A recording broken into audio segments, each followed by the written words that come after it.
Hello everyone, I'm the Saxy Gamer. Today we're here for yet another Civilization 6 Wonder Spotlight, where today we'll be taking a look at the Colossus. So the Colossus is a wonder that's unlocked with the shipbuilding technology. This does make it a classical era wonder. It is fairly easy to get to shipbuilding, and to earn the Eureka for shipbuilding, all that you have to do is build 2 galleys. I find that this happens in probably less than 50% of my game, just because I don't find myself building galleys very often. If you're someone that likes to settle along the coast, then this is pretty easy to do, and early exploration with galleys actually can be quite helpful for gaining a little bit of early era score from discovering new continents and meeting people. So I think that it is fairly easy to rush for shipbuilding, but I wouldn't necessarily advise going for it.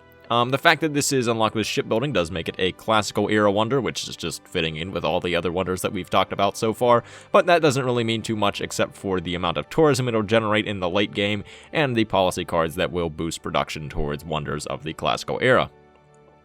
Once you have researched shipbuilding, the building requirements for the Colossus are as follows. So it must be built on a coast tile, and it must be placed adjacent to a harbor.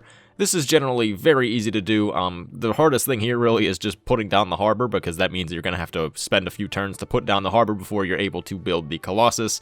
And if you didn't start on the coast, like your capital city was not on the coast, then maybe it is possible that the city that you have that is on the coast with the harbor is not going to be all that built up yet, so its production is going to be a little bit low. So this might take a while, but all in all, the building requirements for the Colossus are very easy to satisfy.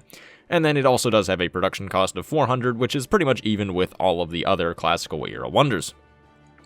Once you place down the Colossus, it will provide plus 3 gold per turn, plus 1 Great Admiral point per turn, plus 1 trade route slot, and it will grant you a free trader to fill that slot. So the bonuses from the Colossus, I think, are fairly decent. The plus 3 gold per turn is definitely nice. That's not really going to be too much, but then throw in the fact that you also have another trader that you can use to go and gain you more gold. Then normally you end up with like around, like maybe 8 or so gold per turn benefit from the Colossus. Assuming that you send that trade route externally, though, that you don't send it internally to gain food and production. But generally you can get around 8 gold per turn out of the Colossus, and then you get that 1 Great Admiral point per turn as well.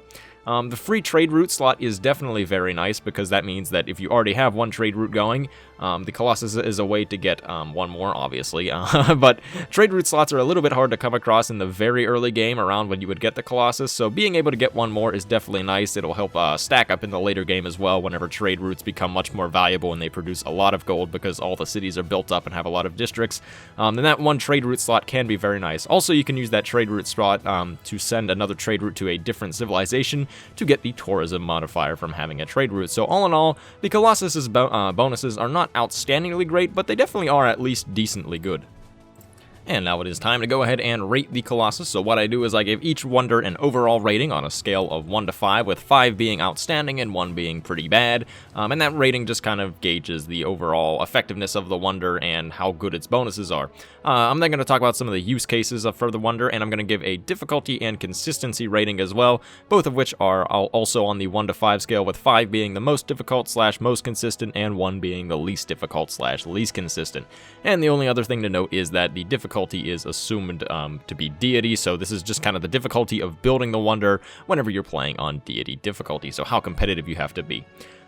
Let's go ahead and rate the Colossus, though. So for the overall rating for the Colossus, I think that it deserves a 3.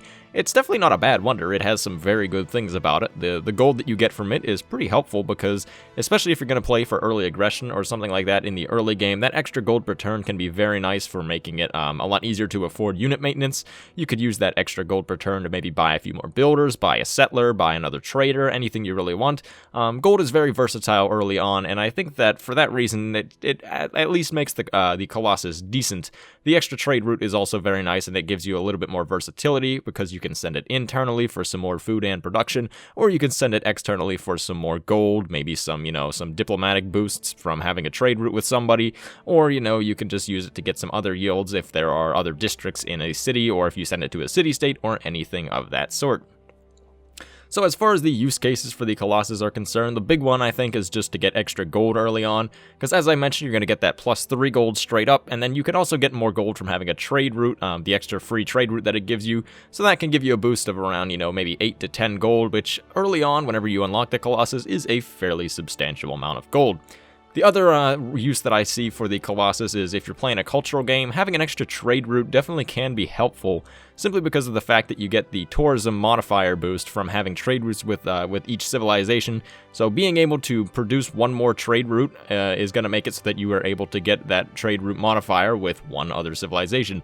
Forget what the actual percentage-based boost is, but I do remember that it is quite useful, and it is definitely something that you want to try to get with every single civilization in the game. Not to mention the fact that the Colossus will just provide a bit of tourism, and since it is a classical era wonder, it will provide a decent amount once you get to the very late game. So I think for the gold reasons and the extra trade route modifiers are the two really big reasons why you would want to build the Colossus.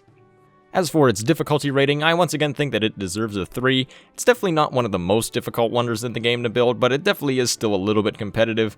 Normally I do find that if I don't build it, whenever, like around the time that I unlock it, generally someone else will have built it within the next, 40 or 50 turns, so you can't be super relaxed for building the Colossus, but also you don't really have to rush for it too hard, you don't have to struggle too hard, because a lot of the times it's going to take a while before any of the AI build it, so for that reason I think it deserves a 3, just because of that average difficulty. You really don't have to go super hard and, be really competitive to get the Colossus, but you do have to make sure that you are at least somewhat diligent in going for it if you want to get it before the AI does.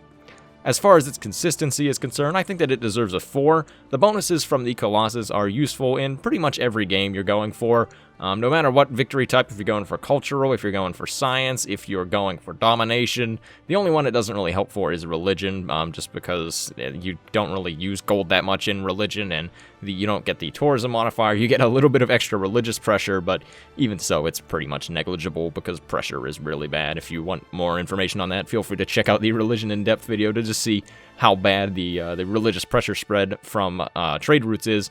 But all in all, for no matter what victory type you're going for, the bonuses from the Colossus are going to be at least somewhat applicable, and there is really no criteria for getting them, like with the Colosseum. Some games you can get a really good Colosseum, some games you can't.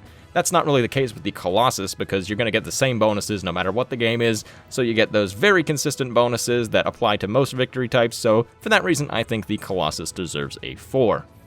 So thank you everyone for watching. I've been the Saxy Gamer. If you enjoyed the video, feel free to like. If not, feel free to dislike. If you're looking for more Civilization 6 content, feel free to subscribe. Thank you for watching, and goodbye.